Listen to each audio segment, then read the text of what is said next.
আগামী 2-3 দিন পর তারা রাস্তাঘাটে কনসার্ট করবে, নাচবে, পিকনিক করবে, হইহুল্লা করবে এবং পশ্চিমাদের সাথে তালে তাল মিলিয়ে বলবে যে 31st night happy new year. তারা বলবে আগামী 2-3 দিন পরেই করবে, কিন্তু আজকে আরবি মাসের কয় তারিখ বলতে পারবে না। আরবি বর্ষপঞ্জি আছে না, ক্যালেন্ডার, আরবি নববর্ষ কবে, প্রথম মাসটার নাম কি সেটা বলতে পারবে না। রমজান মাস, তার আগে কোন মাস, পরে কোন মাস বলতে পারবে না। কিন্তু 31st নাইট তারা চিনে। তারা লাইলাতুল কদর চিনে না, তারা লাইলাতুল কদর চিনে না, 31st নাইট চিনে। আপনি কোন প্রজন্ম তৈরি করছেন দেখেন। এখানে প্রসঙ্গ যেহেতু এসেই গেল, বলে দেই এই কথাটা, পরে ভুলে যাব, যে খ্রিস্টপূর্ব প্রায় 46 সালের দিকে এক ব্যক্তি ছিল, তার নাম ছিল জুলিয়াস সিজার। কি নাম? Julius Caesar. এগুলো আমি আসলে অনেকদিন আগে পড়েছি, আমার মাথায় এত লাইভলি নাই, আর এগুলোর চর্চা করা আমি বন্ধ করে দিয়েছি। আমাদের ফিলোসফি কিছু বই ছিল, এগুলোতে হিস্ট্রিগুলো ঘাটা ছিল সবগুলো, আর হিস্ট্রির একজন গভীর ছাত্র। তো এই জুলিয়াস সিজার নামে এক ব্যক্তি ছিল, যে আসলে সিজার নামক এক দেবতার উপাসনা করত। কথা বুঝতে পারছেন? ওদের অনেক দেবতা ছিল, এরকম একটা দেবতার নাম ছিল সিজার। ওর নামে সে নামকরণ রেখেছে জুলিয়াস সিজার। এই নক্ষত্র পূজারী ছিল, তারার পূজা করত। কথা বুঝতে পারছেন? তো তারার পূজা যে করে সে কি তাওহীদপন্থী না মুশরিক? বলেন, সে কি ইমানদার না কাফের, কোনটা?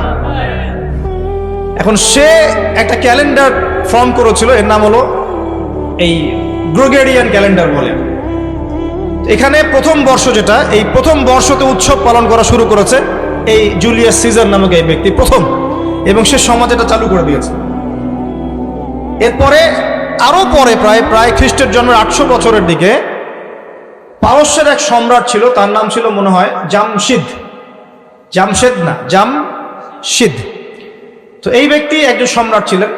তো সে আবার এরকম বর্ষ বরণের জন্য একটা মানে উৎসবের আয়োজন করে, তার নাম দিয়েছিল নওরোজ। কি নাম দিয়েছে? নওরোজ, মানে বর্ষ বরণ উৎসব। এভাবে এই পারস্য উপমহাদেশে পুরো জায়গাটায় এই নববর্ষ পালনের সংস্কৃতি চলে আসে।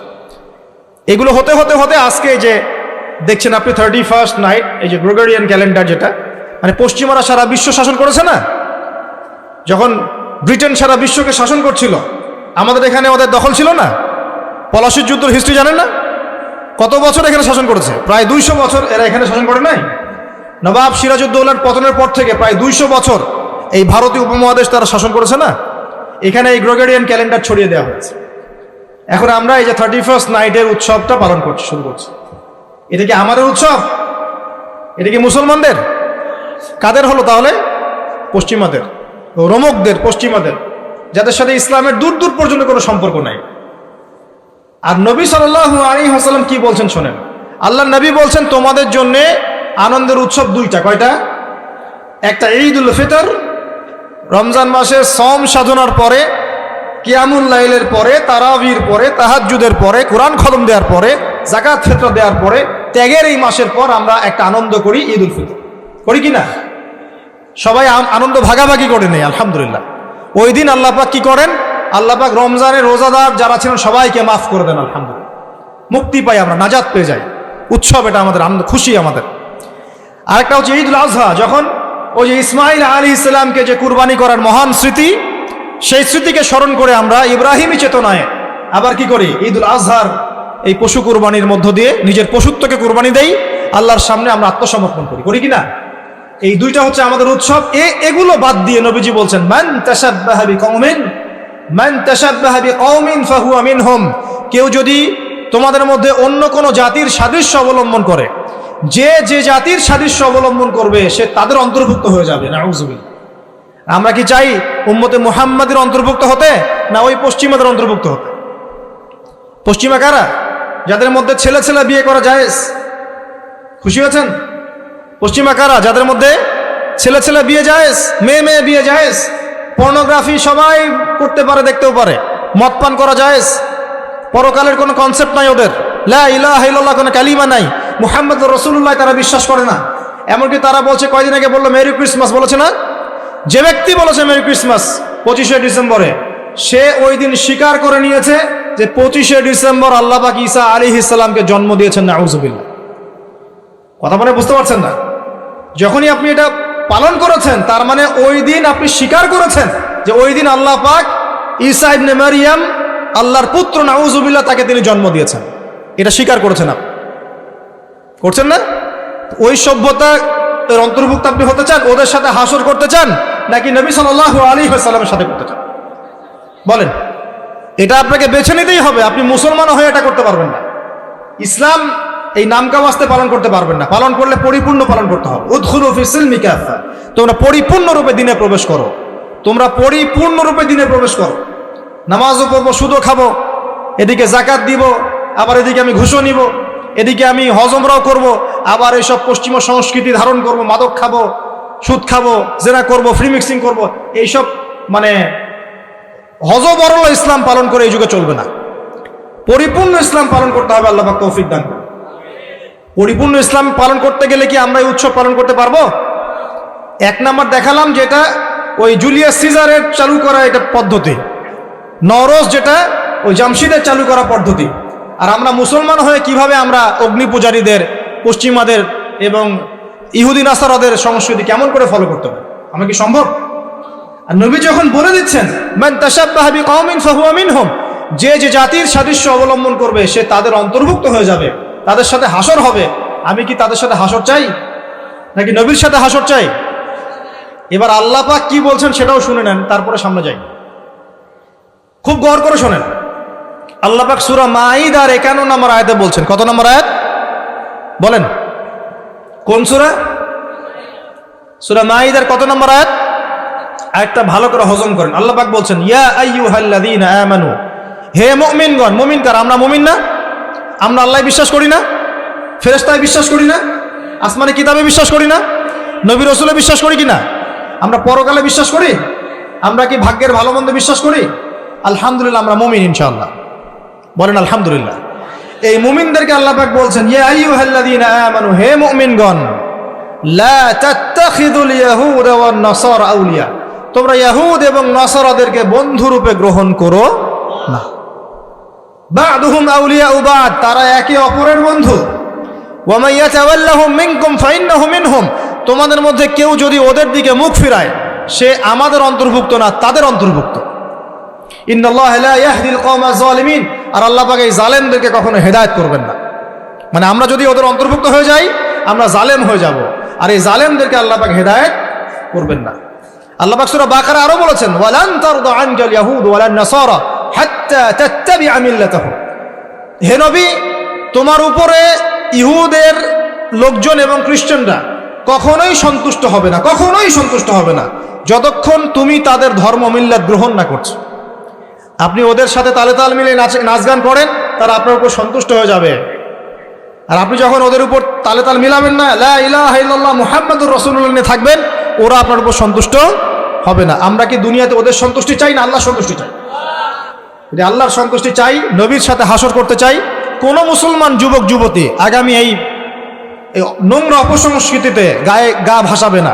এই দিনে কোনো কনসার্ট চলবে না, এই দিনে কোনো বেহায়াপনা হবে না, এই দিনকে কেন্দ্র করে কোনো রকমের এই পিকনিক বা ঢাকঢোল পিটানো আর এই যে তোমাদের সাউন্ড বক্সে গান বাজানো কোনো কিছু চলবে না ইনশাআল্লাহ। পারা যাবে? মনে রাখবে এই কাজটা ছোট নয়, করার মধ্য দিয়ে আপনি কুফর করছেন। কুফর, আপনি আল্লাহর নবীর হাদিসকে অস্বীকার করছেন, আল্লাহর কোরআনের আয়াতকে অস্বীকার করছেন, আপনি আল্লাহর দুশমনদের সাথে খুশি পালন করছেন। সুবহানাল্লাহ।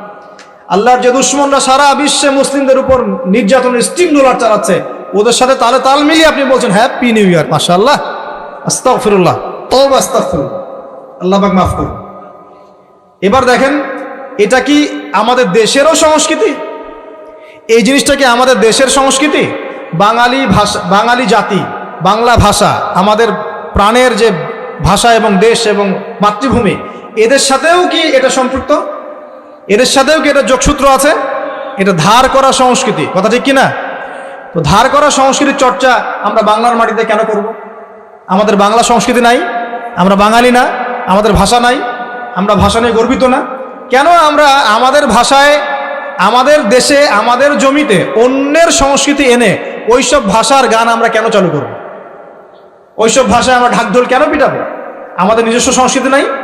আছে কি নাই? এবার আসেন একটা পয়েন্ট দিয়ে শেষ করি এই লেকচারটা। সেটা হলো একটা বছর যে চলে গেল, একটু মনোযোগ দাও এদিকে। একটা বছর যে চলে গেল, এক বছর চলে যাওয়াতে কি আমার খুশি হওয়া উচিত না কষ্ট পাওয়া উচিত? মনে করেন আপনার 60 বছর হায়াত আছে বা আমার 60 বছর হায়াত আছে, কথার কথা বলছি।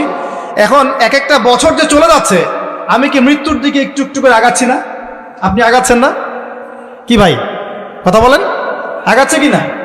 তাহলে আমরা একটা বছর চলে যাচ্ছে মানে কি আমরা একটা একটা করে ধাপ আগাচ্ছি কবরের দিকে। এখন আমার জীবন থেকে 2022 সালটা চলে গেল, তার মানে এক বছরে আমি কতটুকু নামাজ পড়লাম, কতটুকু রোজা রাখলাম, কতটুকু তসবিহ তাহলিল করলাম, কতটুকু দাওয়াতি কাজ করলাম, দিনের জন্য কতটুকু কি করলাম, এইটা ফিকির করা উচিত না আমার? আমার জীবন থেকে একটা বছর চলে গেল মানে আমি কবরের দিকে এক ধাপ এগিয়ে গেলাম। এখন এগিয়ে যাওয়ার খুশিতে আপনি আজকে উৎসব পালন করছেন। আস্তাগফিরুল্লাহ, কি বুদ্ধি মাথায়! দেখেন, জীবন থেকে একটা বছর হায়াত কেটে পড়ে গেল, এটাতে সে খুশি হয়েছে এবং খুশি হয়ে সে উৎসব পালন করছে, কনসার্ট করছে, ঢাকঢোল পিটাচ্ছে, পিকনিক করছে। কত বুদ্ধি মাথায়! মৃত্যু কাছাকাছি আসলে কি মানুষ খুশি হয় না কষ্ট পায়? মৃত্যু কাছাকাছি আসলে মানুষ কি খুশি হবে নাকি আরো চিন্তা করবে, হায় আফসোস, এক বছর যদি আরো ভালো কাজ করতে পারতাম আরো ভালো হতো? কোনটা বলেন? আফসোস হবে না? অবশ্যই হবে। হ্যাঁ, তার মানে এখন আপনি যদি কিছু করতেই চান, এই 31st নাইটে যদি আপনি কিছু করতেই চান, তাহলে আমি বলবো, আমার পরামর্শ, সুন্দর করে ওযু করে আইসে আপনাকে জায়নামাজে দাঁড়াতে হবে। দাঁড়ায় 2 রাকাত নামাজ পড়ে চিন্তা করবেন, আল্লাহ এক বছর যে চলে গেল, আমি এই গত বছরে কি করলাম, দিনের জন্য কি করলাম, দুনিয়ার জন্য কি করলাম, পরিবারের জন্য কি করলাম, কতটুকু জ্ঞান অর্জন করলাম, কয়টা কোরআনের আয়াত শিখেছি এক বছরে, কয়টা হাদিস শিখলাম, কয় ওয়াক্ত নামাজ ঠিক মতো পড়লাম, রমজানে সওম রেখেছিলাম কিনা, দান সৎকা করেছিলাম কিনা, সৎ কাজে আদেশ করেছিলাম কিনা, অসৎ কাজে নিষেধ করেছিলাম কিনা, এই ফিকির করতে পারেন আপনি বসে বসে। যদি করতেই হয় কিছু, তাহলে এটা করতে হবে। অন্য কিছু করার সুযোগ আছে? উচিত হবে?